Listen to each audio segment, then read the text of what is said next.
that there is a way to message where you don't create division. There is a way to message where you leave things open-ended because you don't know how it's going to go.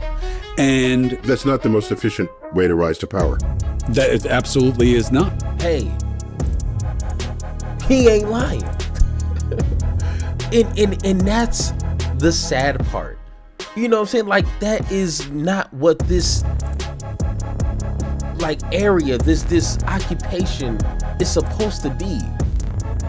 Like, the person who is the smartest, the brightest, who has the most experience of public service, who knows how to communicate to people. So we already know, if you want to build yourself up intellectually, spiritually, or even physically, you need to listen to the people that are already at that point. You know what I'm saying? Like, you wouldn't go to someone who is scrawny, 120 pounds at best. You know what I'm saying? You're not going to go to that person to bulk up to around 200, 220, just more muscle, less fat. You know what I'm saying? You're not going to go to the scrawny person that doesn't even know where a gym is. Probably couldn't spell gym. Like, you're not going to go to that person for advice. But what we need to start doing, which I don't know when that shift kind of happened, instead of going to just celebrities and just people who never cracked open up a science book, we shouldn't go to them for advice. And that's one thing that I really like that Cuomo did, was talk to Neil deGrasse Tyson. Yes, he's not like some, major political science type of individual, but I read his book, his Starry Messenger. Need to read it again. And it's amazing. Like, the way that he puts his astrophysicist type of understanding into a simple conversation when it comes to political topics is amazing. And he's not like one of those individuals that will just like give you like a broad answer to some things because he's afraid to like give you his own opinion or his own analysis about whatever conversation. He does that. And he actually backs it up with reasonable information that just simple people like myself could understand. So without further ado, let's go ahead and hear what he has to say. Will get embraced, but it'll become the new emergent reality, leaving others behind. And so I've stopped criticizing, and now I only observe. I observe generational shifts. I'm an observer of it, not a criticizer of it. How does that work for you? So as an educator, I observe it and navigate it. Okay. This is why Twitter was so valuable to me when I was sort of honing my methods and tools of how I would communicate on Twitter. I would learn, if you post an opinion, doesn't get you anywhere. People choose sides. Mm-hmm. So I would post comments that were perspectives. And even so, people thought I was posting opinions. I'll give an example. During one of the horrific school shootings, afterwards, of which there were many of these, I posted. Which is already sad. Like, when he said this, like, damn, like we do have an abundance of mass shootings, which, I mean, that's a whole nother conversation, but. This is the exact tweet. At Walmart, the nation's largest gun seller, you can buy an AR-15 rifle, yet company policy bans the sale of pop music with curse words. That's all I posted. Okay? There's actually no opinion there. Other than that, these are kind of, if you like guns, why do you care about curse words? And if you care about curse words, why are you selling guns? So I'm not actually leaning in one direction or another. Mm-hmm. I'm posing a hypocrisy, policy hypocrisy. This was so illuminating to me. The comment thread divided evenly between people. First Amendment, we can speech, but they're private companies. And the Second Amendment, you don't want them to have guns. They could have, and it divided, assuming I was making one point or another. And that's what told me that people are just, as they say, armed for bear, where they just want to fight, even if there's nothing there to fight about. And that's one thing, just in my short political adventure, I guess you could call it. That is a real thing. Like, I'm a very argumentative person myself. I can argue about anything. But like sometimes when you're faced with a set of facts or statistics or just history, like when I would try to present that to people as plain, as simple as possible and give my basic perspective on something, just like the number of trans people that are in America, but yet that dominates a large portion of political conversations. And to me, it's like, why are we so focused on a small, marginalized, already demonized group of people, and we're making this a national conversation? And then people will be like, oh, you don't care about trans people? Like, I've had people comment that. It's like, that's not the point. Or then people will be like, oh, you don't care that, trans people are taking, jobs in sports. And it's like, you totally missed the point. Like, this shouldn't be a national conversation. We shouldn't be talking about this 24/7. I can list 10 things that I would 9 times out of 10 you would rather talk about instead of talking about trans in sports that 9 times out of 10 you don't even watch. So that makes sense. They don't even know to pause and reflect on that tweet. Mm-hmm. And so I'm navigating this as an educator, not trying to change it, because I'm not going to change it. Malcolm Gladwell sat where you are and gave me such a good tip that I used immediately, and it worked perfectly. But then I moved away from it because I am an asshole who likes to fight also. But I said, how do you deal with, people saying stuff to you about some of your theories and mad at you about not telling them about their son being held back so he could be a professional hockey player or whatever it is? And he says, oh, I don't think they're bad people. I just think that they don't know how to make the point they want to make. So what I would suggest you do is, no matter what the insult is, I say to them, look, I understand why you're saying what you're saying, but I really have a question about where it's coming from. He said, and then conversations just open up, because all they want is attention. They don't know how to seek it without being provocative. That takes infinite patience. That takes a level of patience I know you don't have. None. But it works. So like somebody will say, the red pill thing. And I'll say, I'm a pretty outspoken critic of Trump, but what did I say and how could I have said it better? And they absolutely flip the switch and start treating you like a human being again. Yeah. But there is something about social media. But that's a conversation that does not... Yes. That social media...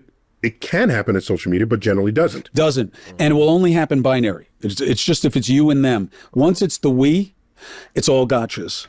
And point in case right there, like literally, and my videos kind of, at least my comment section was, at least, so far, knock on wood. But before, when I would talk about a Ben Shapiro, like I swear to you, every Ben Shapiro fan would watch my video and say the most craziest things. They wouldn't challenge me on what I said in the video. They would just go in there just to say the dumbest stuff ever. And I would constantly, and that's why I made a Discord, I would say, hey, well, if you disagree with anything that I said, I got an open door policy, brother. Let's go ahead and talk about it. And I kid you not, every single conversation was just one-on-one, voice to voice, or you will see me, their tune would change. Hey, first off, I want to apologize for, saying that stuff about you. I was just in them every single time. And when I would talk to them, just like this, because I keep that energy. I don't all of a sudden change. Hey, sir, how you doing? I'll be like, hey, you said this and this about me, so we going to continue on that same energy, and their tone changes every single time. And when I would bring up the same points I said in that particular video, oh, okay, yeah, you're right. That makes sense every single time. So that's why I try not to, and honestly, that's why I got off of like Twitter and Facebook, because you're not going to have really real, genuine conversations. And even in my comment section, like, it's a mess sometimes, but it's gotten better, you know. But that's why I say, hey, if you guys disagree, jump in the Discord. Talk to other people besides myself. But if you want to talk to me directly, hey, let's do that. I got nothing but space and opportunity now. You know, so once again, the social media will only magnify the toxic in people, which is unfortunate. You know, but let's go to the next point. That is, look at my notes. 11:50. Oh shoot, we're already there. Coming from my perspective of what people are looking for, they're just looking for gotchas and coming at you. So let me ask you something. Does our future resemble, in your opinion, are we on track with AI and technology and the development of all these things to be like The Matrix? Did the Wachowski brothers get it right? I think AI will take over many, many duties that previously people were paid to do. Mm-hmm. And I don't know that that's a new fact compared with the dawn of the Industrial Revolution, where machines, go walk into any factory in Detroit. It's not an assembly line of men, it's robots building cars. And you and I are old enough to remember there was a day where in the mornings there was a very real chance your car might not start. Mm-hmm. Nowadays, my son sees an old movie and is a getaway car. They get in the car and the car doesn't start. So, didn't they remember to put gas in their car? No, the car's just not starting because that was a thing. and that's a conversation that I don't think a lot of people are having, because everyone just lives in the moment and not really thinking about 10, 15, 20 years from now. But it's just funny to me that a lot of Republicans will cry about, you know, immigrants taking jobs, illegals taking jobs, and this, and, you know, blaming everybody except for capitalism. Like, if you want one word to essentially point to, it's capitalism. Like, you can find a lot of your problems that are just out of your hands, not because you're lazy or you just don't want to go to work. That's your problem. But a lot of the things we don't have no control over, capitalism. And one thing that, just like they talked about, is a lot of these jobs that people want, you know, Trump to bring back, you know, the automotive, just bring it back here. A lot of those jobs are being automated. People are not working those jobs. And that's only going to increase with technology increasing, which, I mean, has its pros and cons, but let's talk about how we're going to, you know, assist the people who are built to do those jobs, or that's the only, you know, job experience they have. How can we integrate them into something useful that's kind of along the same lines? You know, you wouldn't throw that person who's been, you know, warehouse their whole life into a bank teller. Like, that would be a little awkward for some people. But let's have those conversations. That would be a nice political conversation to where whoever has the best ideas win that conversation. But no, we're too busy talking about illegals, legals stealing black jobs and like, no, that is such a waste of time. And one day is just going to hit people across the head like, hey, there's no more warehouse jobs. Guess what? Technology is doing those jobs. So you're screwed out. But we're still talking about coal mining. Like, holy shit, like, this is 2024, bro. We need to think future and use the technology for our benefit. That's what it's supposed to be. Our benefit, not our demise. Like, that's so weird, but we're not having those conversations, except for now, obviously. You could script that into a movie. And he can't wrap his head around this. Cars are better made than ever before because they're made consistently and with higher precision than humans could do. Mm-hmm. And Detroit would take a while to warm up to this fact, but there it is. And so, yeah, there's a whole job. Plus, what is some number? Is it 1 out of 3 men? There's some, I have to recheck this number, but it's bigger than you think. 1 out of 3 men or so earn their living driving. Think about it. So from forklifts, taxis, car services, buses, trucks, it's huge. It's huge. The day all that becomes self-driving, what do you do? How close you think we are to that? I think self-driving within 10 years. I think 10 years. I'm only 37, so I'd be 47, pushing 50.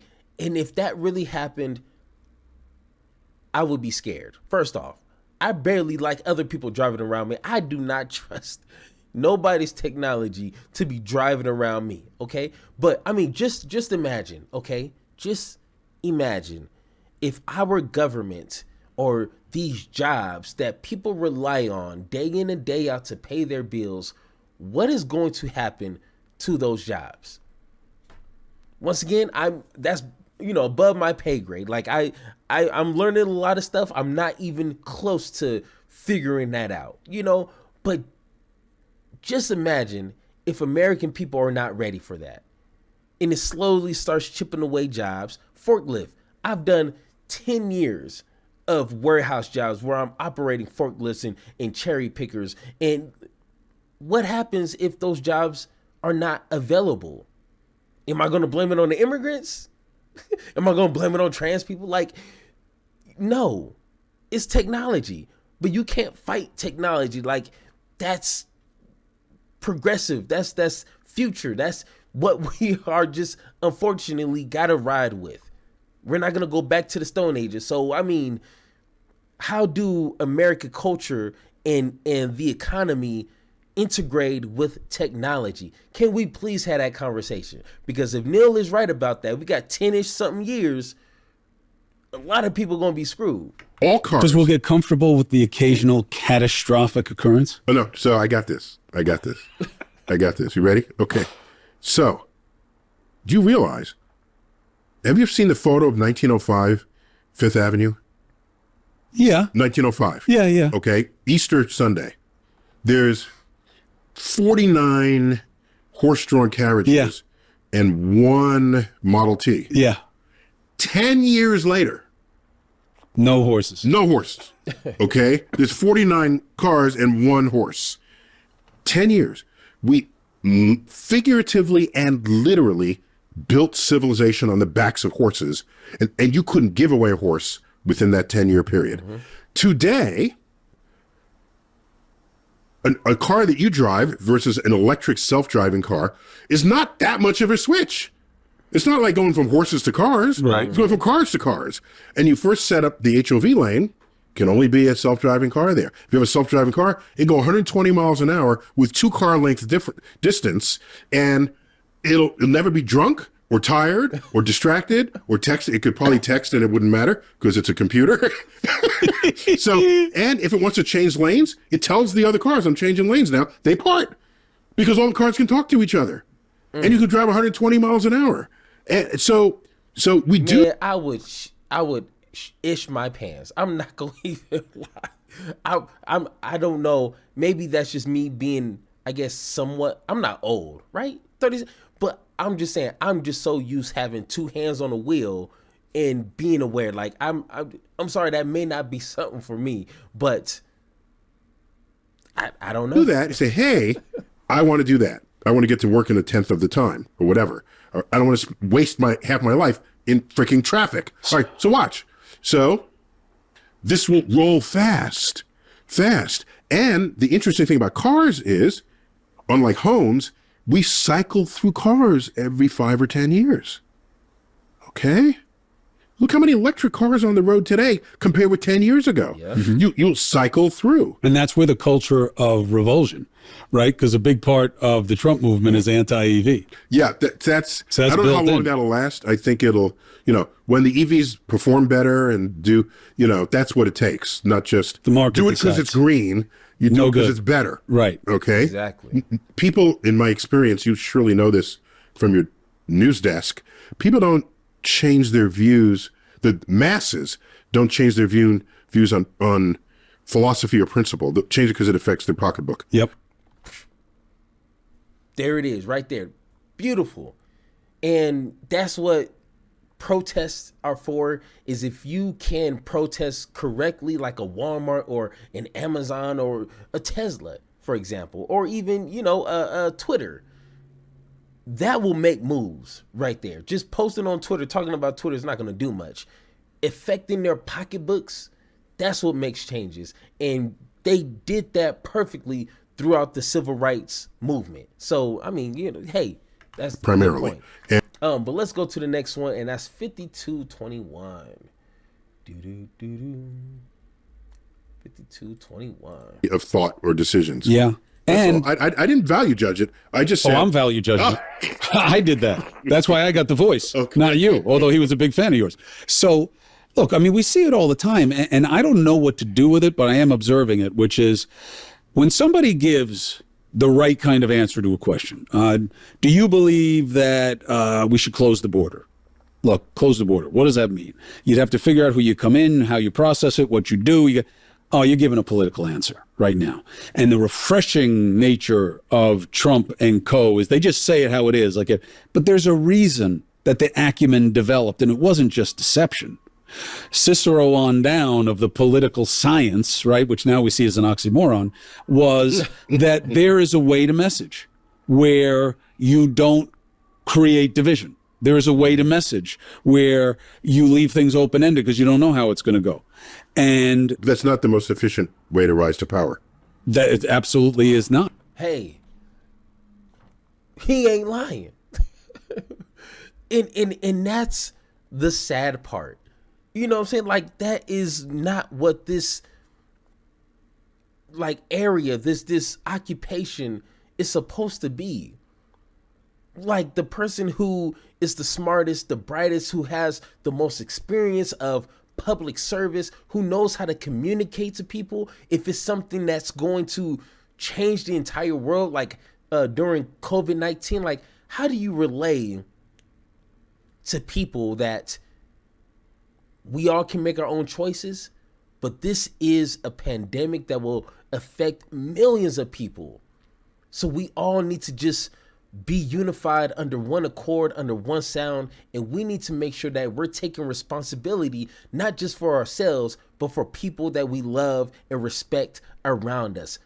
Take the damn vaccine. Like how do you message that without dividing and calling out half the country, crazy, and then the other half is just dying because they're not taking care of themselves? Like, how do you message that? Why can't we respect people and value people like that instead of celebrities that don't spend not an inkling of their time or their life dedicated to public service, to serving the people?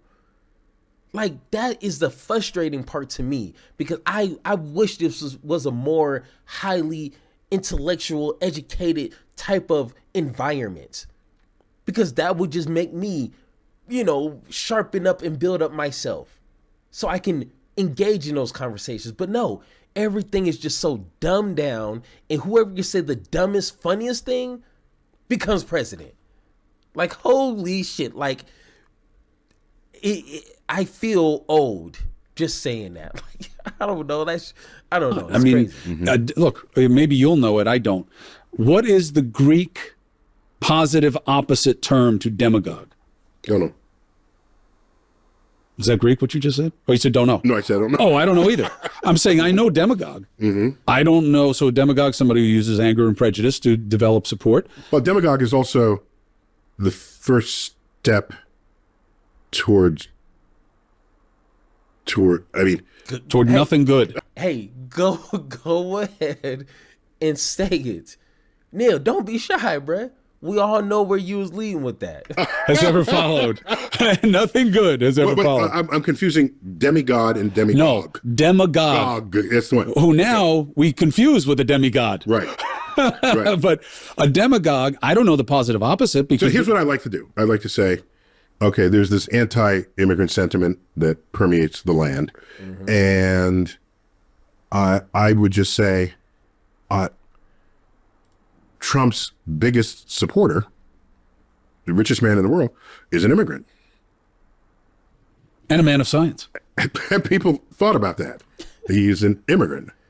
And 1/3 of all Nobel Prizes that the United States has won in the sciences have gone to immigrants. Hey, I calculate that every year, by the way. that is some facts for that ass. For everybody who's always crying and complaining that immigrants is gonna ruin jobs, immigrants are gonna ruin education, immigrants is gonna, eat your pets. But just about everybody are immigrants. It's some of the most inspiring technology that we use on a daily basis come from immigrants. Like it's just crazy, but people don't see it. And they're just so like surface level type of understanding of just everything around them. And if they just dug a little deeper, put those boots on, get a shovel, you know what I'm saying? And just dig a little deeper, you might find some things that might possibly change your perspective. But if you don't challenge yourself, you're never going to understand that. I don't know, man. It's not, you can't just Google that. Right. I do it. I have a research team because it's not as easy as it sounds. Because how did someone get here? Did they get citizenship? You have to like do the homework. No, I totally get it. And it makes sense. I mean, look. So I don't feel this way about immigrants. Some hardworking folks. Trump would say the same way, as long as they're from Norway. He would say, why was that funny, guys? Because that's what he said, but Jesus Christ.